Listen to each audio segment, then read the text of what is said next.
बाल दिवस के अवसर पर विभिन्न कार्यक्रम आयोजित कर नन्हे बच्चों को आगे बढ़ाने के लिए प्रेरित किया जाता है, लेकिन आज भी ऐसे हजारों बच्चे हैं जिन्हें स्कूल जाने की बजाय आर्थिक हालत के कारण कम उम्र में ही होटल और दुकानों में काम करके अपना जीवन यापन करना पड़ता है। देखते हैं एमसीएन समाचार की एक विशेष रिपोर्ट।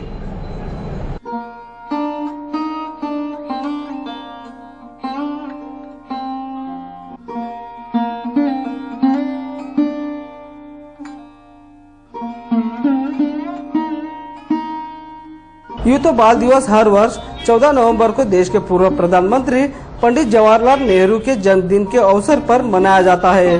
देश में लाखों में बालकों की संख्या है, लेकिन इनमें ऐसे कई बालक हैं जो खेलने कूदने की उम्र में काम कर अपने परिवार की उपजीविका भरने में मदद कर रहे हैं।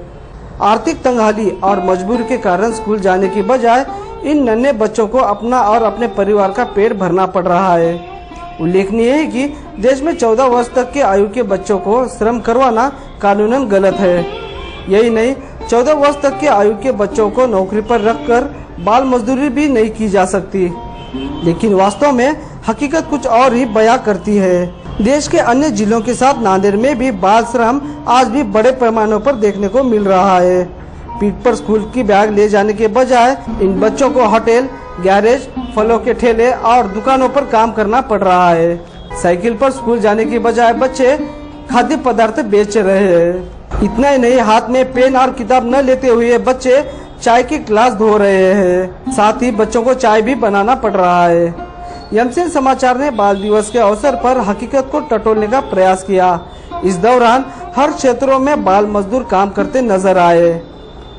सरकार की ओर से बाल मजदूरी खत्म करने के लिए और उन्हें शिक्षा की ओर प्रोत्साहित करने के लिए कई योजनाएं अमल में लाई जाती है, लेकिन यह योजनाएं और शासकीय कोशिश केवल कागजों तक ही सीमित दिखाई दे रही है।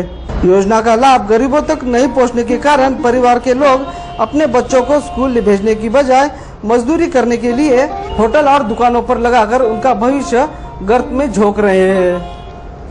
इतना ही नहीं, कुछ गरीब परिवार के बच्चों को गंदगी भरे कूड़े करकट में प्लास्टिक भी ढूंढना पड़ रहा है।